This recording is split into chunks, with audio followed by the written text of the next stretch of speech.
All right, thank you, Matt. 6:32. We know lots of people moving into southwest Montana. Police say thieves are finding new ways to take advantage of that. TN's Holly Brantley with a sneaky scam Bozeman detectives want you to be on the lookout for. It's a game of emotions and manipulation. It involves moving trucks and everything you own. I talked to local police about cases authorities are working to prosecute and which you need to watch out for. Gallatin County, lots of people moving in, lots of money changing hands in the process. Lots of opportunity for crooks to take advantage of you. Yeah, it's a bit of a mess. Detective Quinn Ellingson with the Bozeman PD says the latest moving scam starts when people looking to move go online looking for a moving company to get them from one home to another. The person looking to relocate plugs in some information and gets a quote. That online quote ends up being a really good price compared to some of the stuff they've seen, and they go ahead and make an agreement to have a contract with these people. Once that contract's signed, those online moving companies or clearing houses will go ahead and they'll subcontract that move out to somebody else. And they have a whole list of people that they work with. And those people are not always legitimate movers. Then that person gets a phone call and the plans for pickup and delivery start to roll out. Oftentimes what we find is they will be late, they won't be on time, their communication will be scattered as to why they're not going to be there. And they will have some story that will, I guess, get somebody to feel sorry for them and kind of give them some slack as to why they're late to pick up the stuff.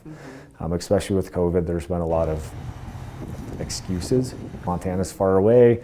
I got stuck in a snowstorm. And it just gets deeper. Detective Ellingson says usually the excuses are bogus. One of the big keys for us is that these people are showing up and they don't have legitimate business trucks. They are using what we've seen as U-Hauls or Penske trucks, and oftentimes we've seen that those Penske trucks are stolen. And he says it doesn't end there. If the movers do show up, they often do not have enough men to load or deliver. We've seen instances where the victims of these scams have actually helped load all of their stuff into a stolen truck. In the end, the quoted price does not hold. Too much stuff, too many stairs, not enough space. The price goes up. The victim starts to feel like they better pay or they're going to lose their belongings. They're able to do it just because of the sheer volume of people moving. And they present themselves in a way that's professional enough. So what's happening and what can you do? We went to the Better Business Bureau for some insight. There are some very unethical practices in the industry. Roseanne Freitas says often people don't realize they are working with a moving broker.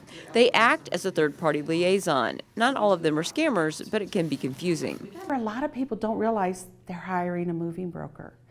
They're assuming they're hiring the company.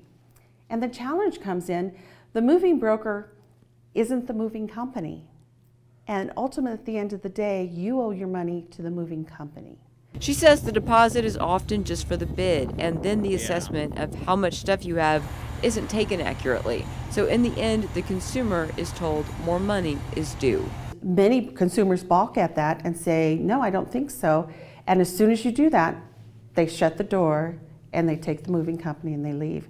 And they will hold your items hostage until you pay the fee. Now, local police say you really need to do your homework, make calls, check reviews, and work with a local company when you can. We have a lot more tips from police and the Better Business Bureau on our website.